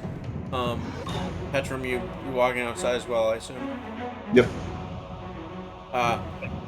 He goes, I suppose it is my duty as a lawkeeper to make sure everything is square here. So, by the way, Layton, you can see, what was his name, the creepy guy? His name was Bernthur. Bernthur, the taxidermist, kind of standing off to the side, like, chuckling to himself and doing the Mr. Burns fingers. Yes. Creepy. It's about time this fucker gets his comeuppance. Lorena is holding on to her husband's cloak, saying, please, please don't do this. He's just a kid. Yes, I was embarrassed, but it's not worth this child losing his life over. And he just kind of he physically pushes her aside and says, Now, on your honor and mine, I shall turn this little whelp into a pincushion, and then we will go home and make sweet love. And she just stares at him like, what the fuck are you even talking about? He steps forward almost like might do Sir Micah, really, kind of waving to the crowd and says, yes, people, see me, Krobavos, bring this little whelp that dared insult my darling wife to justice. And the lawkeeper that's standing by Petrum just shakes his head and says, I don't think justice has any part of this, Krobavos, but if you are going to duel, if the two of you insist on dueling, then it must be done according to laws. And steps forward and says, you, Layton, yes? Yeah. Of the Moonwoods, yes? That's how you wish to be recorded? Sure, yeah, that works. Do you, at this time, would you like to apologize to the gentleman for insulting his wife? Sure, sorry, guy. Apology not accepted, little whelp. Oh. Goes, I mean, I didn't really mean to do it. I was just kind of intoxicated. You do understand, sir. not good enough unless you grovel and lick my boot heel. And the nobleman will put his foot out.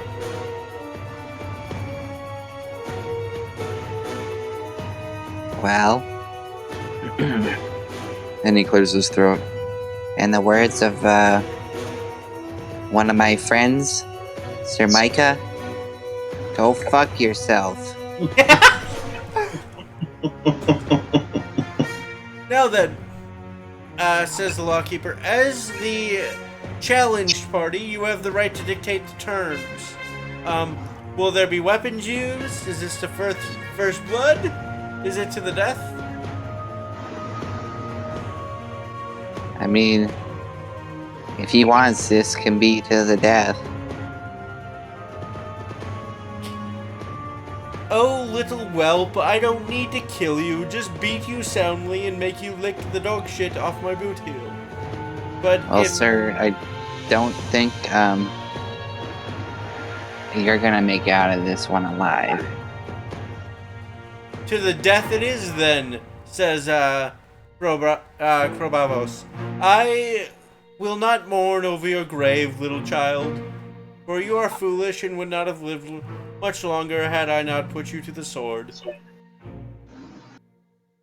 Layden And again, looks he at kind of Petra does this weird, like, wave to the crowd thing as he says it. as he's doing that. Layden looks at Petrum and smiles with fangs. I'll just kind of breathe heavy. Ah,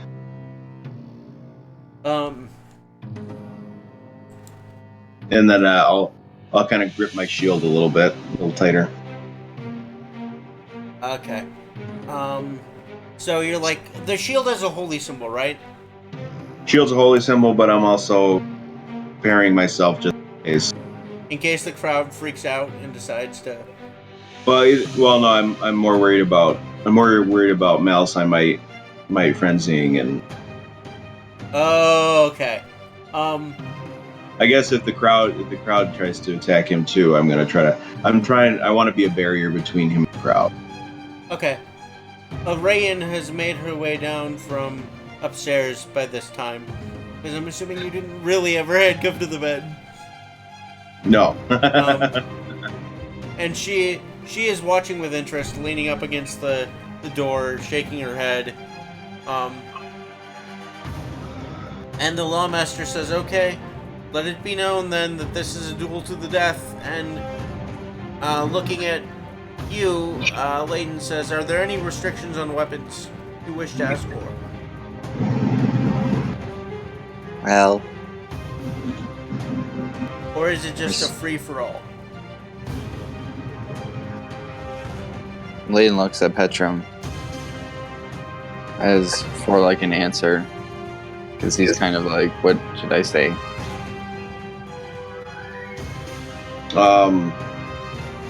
Free for all. Oh, mouth free for all.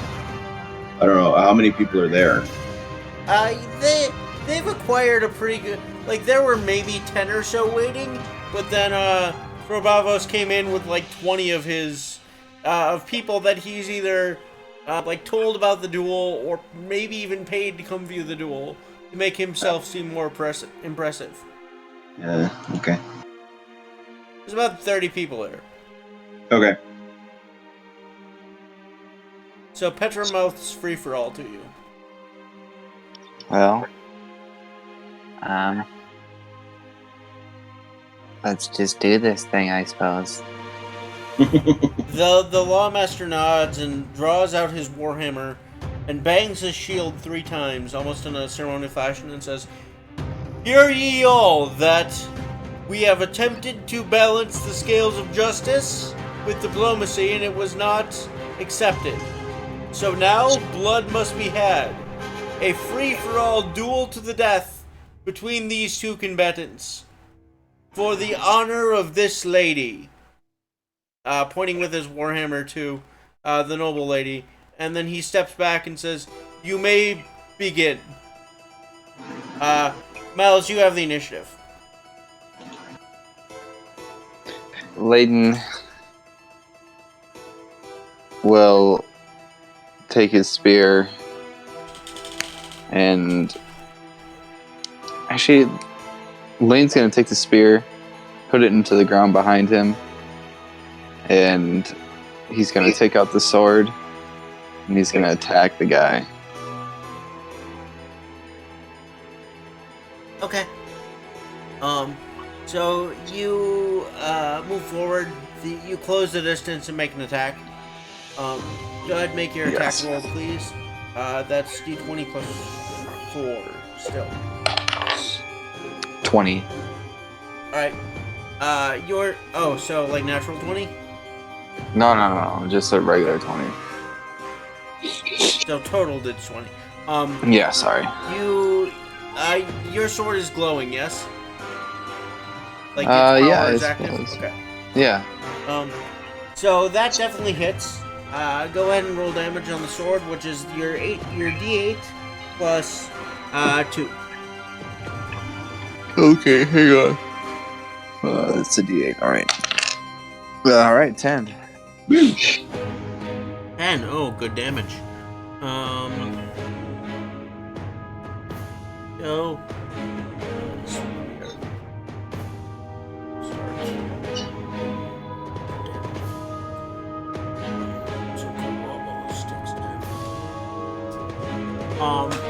Okay. I want it to be a clumsy attack. Okay. He brings up his shield, having to strain a little bit to force the blade away from him.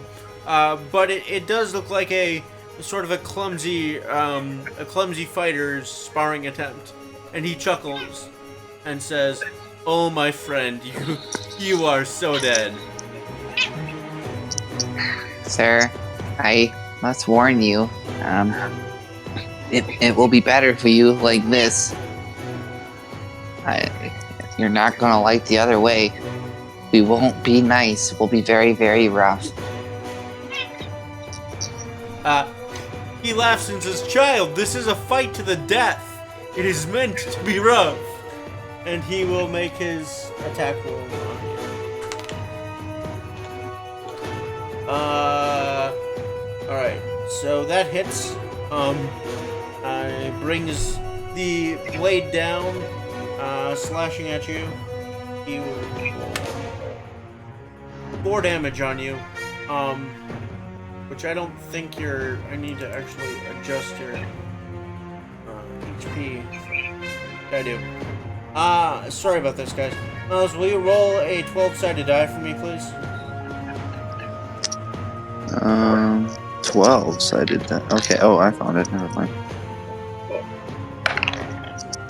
8. 8 plus 3 is 11. Yes. So your actual HP now is 26, not 16, or not 15.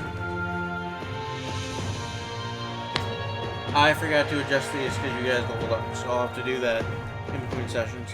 But, he will do 4 damage to you.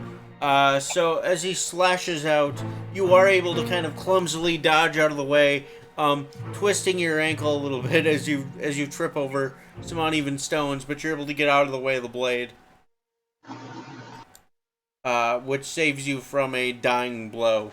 But you get Petrum, you watching get the sense that he is toying with Layden. He is trying to make this as long-lasting and entertaining as possible. I kind of shake my head. As that's a death sentence. Yeah, he's just gonna make it worse on him. All right, Layden, you're up.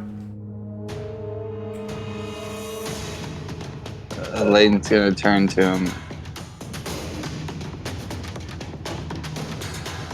and just drop the sword. Surrendering already, boy. He's gonna turn to the man's wife. And he's gonna say, I'm really sorry. and then he's gonna turn to the man sharply, and he is going to say, But we're not. and he's just gonna, basically it's gonna be like his skin just explodes and Malasai is just gonna like rip through Layden. Alright, so use your bonus action to rage, transforming into Malasai in the process. Then what would you like to do now? Are you transforming both your arms, like completely? What do you mean? Well, if you have tentacles, you can't wield weapons. Oh, he's not trying to wield weapons. He's gonna rip this man in half. Okay, so you want both your arms to be Malasai's arms, then? Yeah. Okay.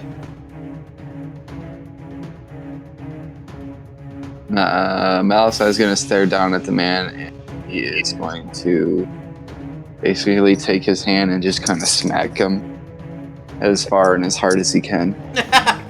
Just a bitch slap. Just a good old-fashioned bitch slap. Alright,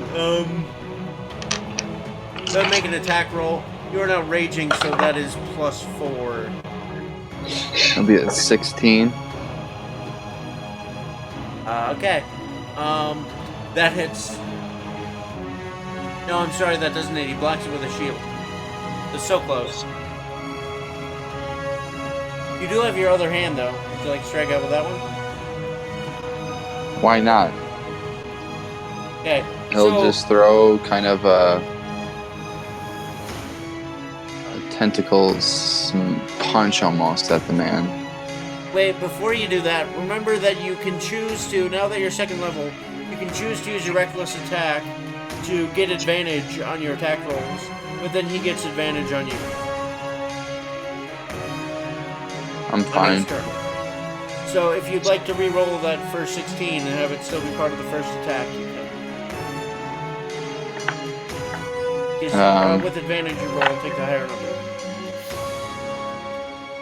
I'm good for this attack. Okay.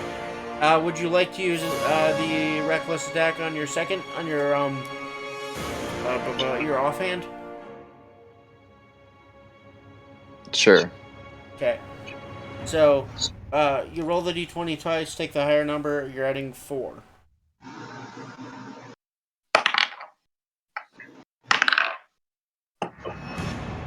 Alright then, 12. I need to double check something. Tell me. 12? That's not going to do it either. So, Malasai's anger distracts him, and you swipe out, striking the shield, and he is prepared for the tentacle attack from the other side as well, dodging completely out of the way, going, "There's a monster in the city!" What are the rest of the? I will decide on initiative 0. What was your initiative again, Wes? 12. Okay. Consider yourself to have a held action, and then you'll go in on initiative 12. Okay. But you have a held action for the moment too. Miles, I'm just double checking that you don't get to add your rage bonus to attack as well as damage. I think it's just damage, but without our rules where I'm not really sure. When you make a melee attack, you gain the bonus as damage. Okay. So yeah. Swipe. There's a monster in the city on his turn. He's going to, no longer toying with you. He's going to step forward. He gets advantage now that you use your reckless attack. Neither of those are particularly good rolls. That one will hit though. He's going to swipe at you. He's going to slash at you with his blade, dealing, math is hard. 10 damage, which is half to 5 because you're raging, and it's not magical. So you take 5 damage from that.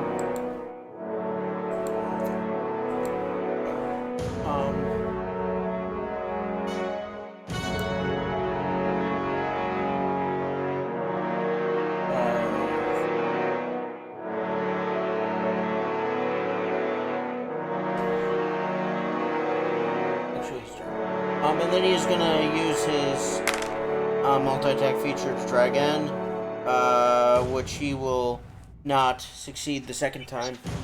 So slashing out at you once, he is able to slash Malasai across the torso, but the tendrils begin to reform almost immediately as the blade passes through. He swipes with a backhand strike and misses, trying to regain his composure. So that brings us to initiative 0 for the round. A number of people gasp. The some of the crowd behind him begins to flee. Like the crowd that he brought begins to flee. Others dive for nearby corners and doors and things. Let's see. The lawgiver will lift his shield and pull out his warhammer, prepared to do justice if justice is needed. Arain will pull the short sword at her hip and just kind of flip it over in her hand, like underhanded style, and crouch, looking to you to kind of tell her what to do and how to handle this turn of events. So, Can I speak? yes, you may speak. The child is cursed. But that doesn't validate the duel. Man is we have to watch this, let this play out. Make a religion check with advantage, please, and use your wisdom. With advantage. It's a non-natural 20. The lawgiver kind of takes a deep breath and says, "This man speaks the truth. The duel stands. It is a free-for-all duel after all. But be warned, creature. You strike anyone who is not this man, I will put you in the ground. Curse or no."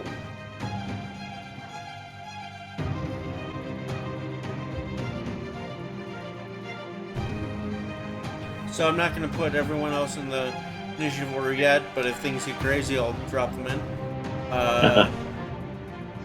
Because things could get crazy. Layden, it's your turn. Malasai is going to basically leap in the air and have his feet tentacles wrap around whatever the fuck this dude's name is, Cortavos. Corbravos. Or Corbavos. Corbravos. From Bravos.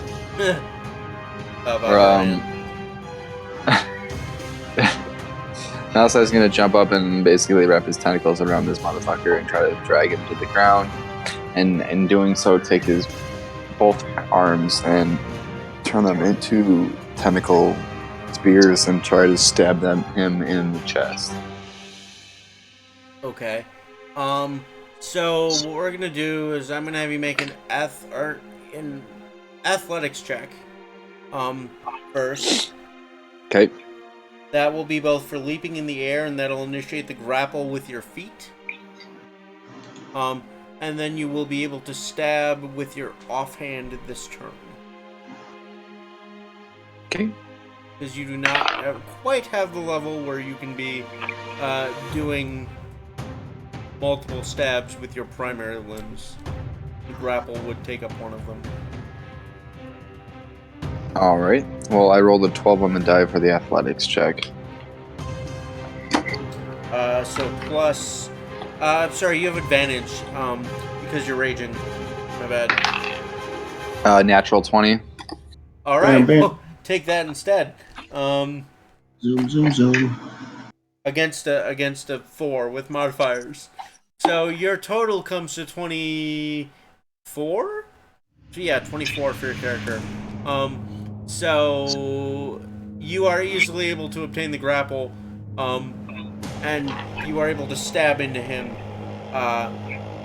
with your other hand if you succeed at your roll. Go ahead and make your roll. Are you using your reckless ability? This sounds like a pretty reckless attack. Yeah, why not? Fuck it. Okay. Let So, it be I'm known rolling. that Layden is not a coward and has no fear of using his reckless ability. Didn't you just get a 20? I just rolled another 20. Nice. Alright, so, you're rolling your, Now let me ask this also. When I'm Am I dealing damage with my offhand by stabbing it into him, and am I dealing damage by grappling and slamming him to the ground? No, you're dealing damage by stabbing him with your hand. You don't have the ability where your tentacles do damage when you're grappling yet. Okay. That, I believe, is part of your 3rd or 6th level ability. I have to ask the playtesters, they know better than I. I mean, I suppose I could just look at the class I freaking built, but...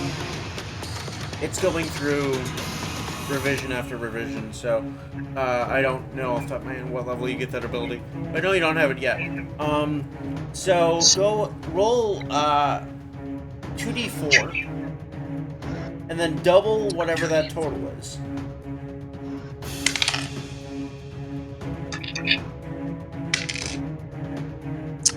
$14. Okay, then you're adding 4 to that number, so 18.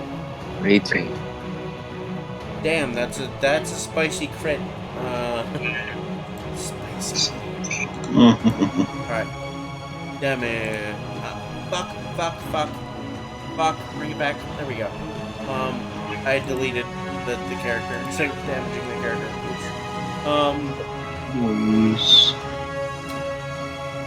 Which is a note to the kids at home that if you are going to use keyboard shortcuts, you should know what they do. Alright. He doesn't fully collapse under your weight, like he's not on his back, but he kind of goes down on one knee as your legs wrap around him. The tentacles flow around him, and he tries to get his shield up to stop your arm, and the arm just jabs right into his neck. As you, full of rage, drive the tentacles into his neck, shoulder area. You don't quite like pierce the jugular vein, right? But you're tearing into the whole collarbone region, the shoulder, the chest. You just don't quite hit that vital vein. But he is splurting blood nonetheless as your tentacles invade him, like some creepy hentai. Keep in mind I don't pull it out. I'm leaving that inside of it. Okay, so that'll count as the hand that we're using for the grapple. That's fine. Alright. So on his turn, he is going to, he's gonna try to escape the grapple, because, I mean, what the fuck else do you do? So, Miles, go ahead and roll a d20 plus 4, and you're rolling with advantage. You're rolling d20 twice and taking the highest. That is not... Oh my god, I just rolled another 20. Nice. I rolled an 18 and a 20. He is unable to escape, pulling away from your, he is trying to pull away from the tentacles and the legs and everything, and there are just too many tentacles for him to pull away from. And he tried to get his, he finally gets his sword arm out, and he's going to make, one attack on you, he gets advantage because you were reckless. Doesn't help. He swipes at you, and even though you're so close, he just can't get the momentum in his blade right now. Like, you're so on him that he's hitting you, physically hitting you with the blade, and it's just doing nothing. Fucking monster, die! Your turn. The one tentacle inside of his neck or body or whatever is going to split and divide into multiples and just start ripping his insides. That's fucked up. I'm still gonna need an attack roll for that, just to keep everything mechanically smooth, but, I'm gonna say you get advantage on this without using your reckless. So go ahead and take the higher of the 2 on d20. I rolled an 18 on the die. Okay, so plus 4, that definitely hits. Go ahead and roll your 2d4 plus 4. Oh, fuck.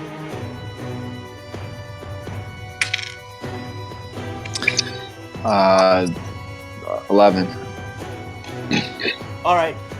You can hear his bones begin to split in his shoulder and collarbone, and his shield is just slowly dropping as you continue to ravage him from the inside.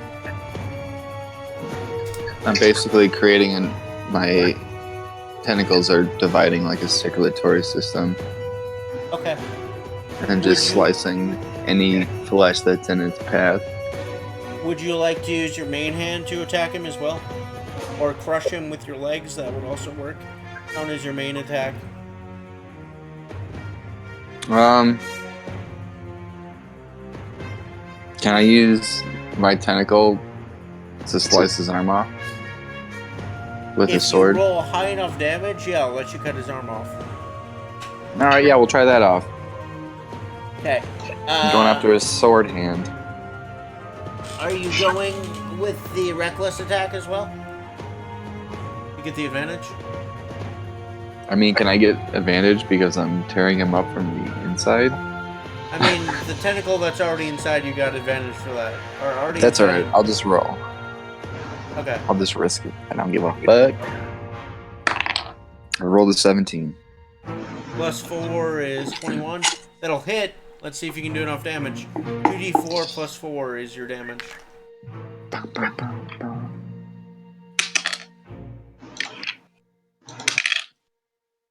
5 plus 4 is 9. That is not enough damage to completely sever his hand, but you do strike into his hand, and slash open the arm pretty good. Is it just dangling? I mean, it's still functional, but he is in very, very bad shape.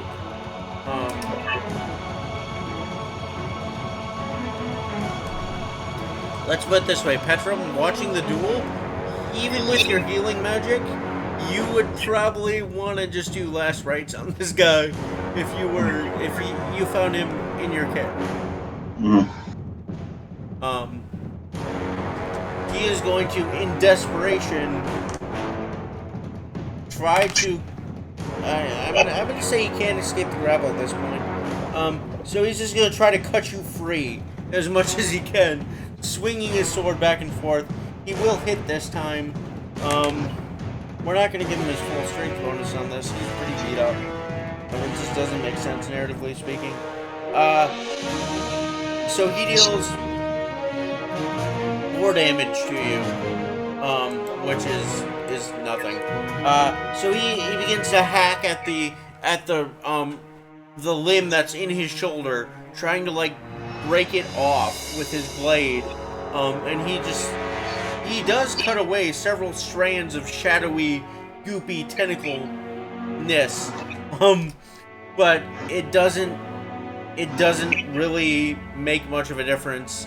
You're not seeing Malasai's traditional blackish purple blood or anything. It's just healing too quickly. Alright. It is your turn, Layden. He's gonna take that hand that he used to like try to slice his hand off, and Malasai is going to basically turn that fist into sort of a flat hammer and pound it into the jaw and teeth area of this man. Okay. Maybe he is able to break through, and all of his teeth, he wants to be able to put that arm into his body. Okay. So, if you do enough damage, you want to knock out all his teeth and shove the tentacle down his throat. Basically, yes. Okay. Go ahead and roll your attack. Are you going reckless or just doing your thing? Reckless. Okay. You're really just going all for it. Okay. Yep. 18 and the 6, so 18.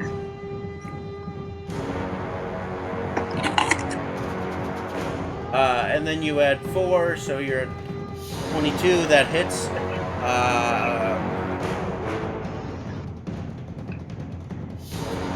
So Go ahead and roll your 2d4 plus 4.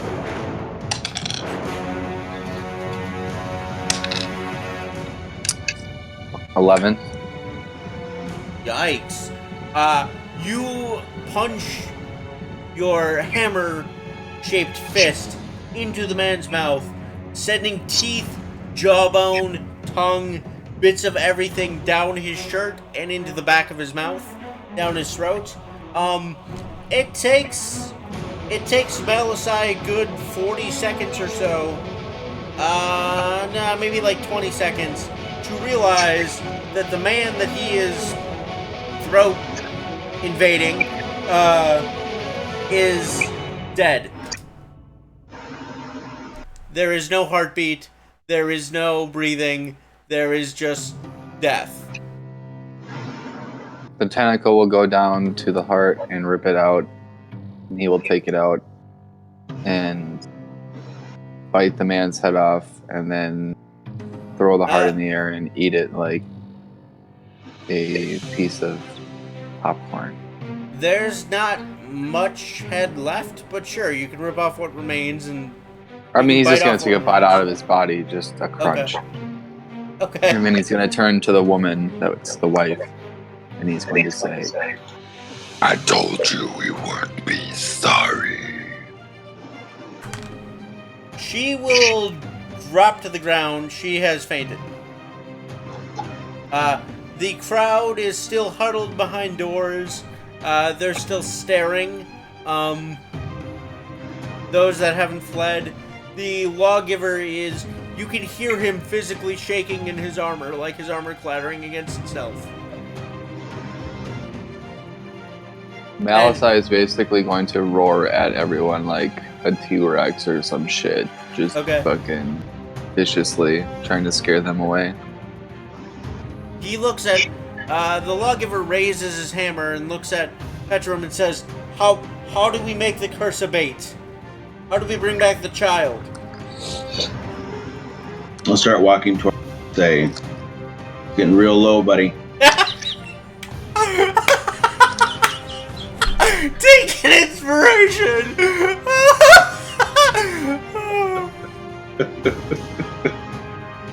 Malasai will smile at Petrum and say, To the forest we should go. First, why don't we see Layden for a little bit?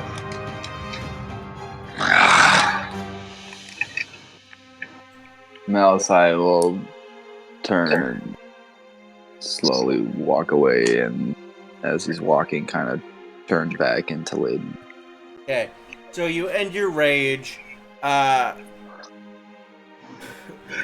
Layden, you feel a little bit sore. I mean, you're, statistically speaking, you're at somewhere near half health. So, I think you are actually exactly half health.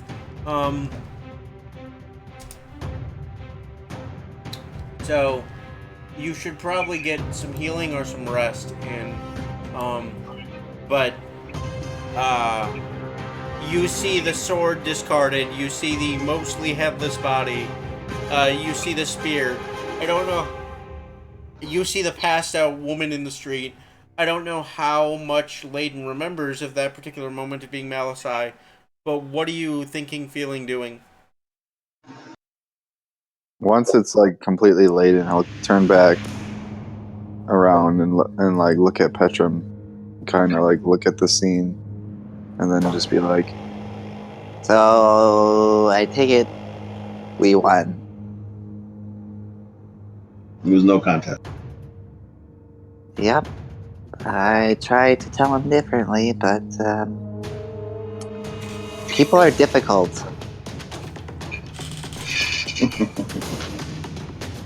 and then he just kind of like picks up the sword and the spear and kind of gets in line with Petrum, kind of giving him a look like, I'm ready to follow. Do we wanna call it? That is up to you. I am content either way. I probably want to start winding down. Why don't we just head to an inn if they'll allow us, I mean, and then we can just like Layden can take a nap, get his 2 rages back, and Yeah. then you say there was a party tonight. Yeah, there might be. We'll see what happens next session. So yeah, we'll just short or long rest or whatever, and then go to this party, well, and that's I what we'll don't pick up know if next a stream. long rest at an inn is really in the cards for the party right now. That'll require some persuasion rolls and maybe some calling on your new friends that you made carousing, and we'll see what happens. We'll get the So lunch. I mean, Layden will take a fucking nap by underneath a tree. He doesn't care. We can get some short rests in to use the hit dice. At least get his health back up. that's true, you could. But why don't we next session attempt to persuade an inn to allow you to rest there first? Because there's no point in burning a short rest if you don't need to. Is there? We can't go back into the inn. We just.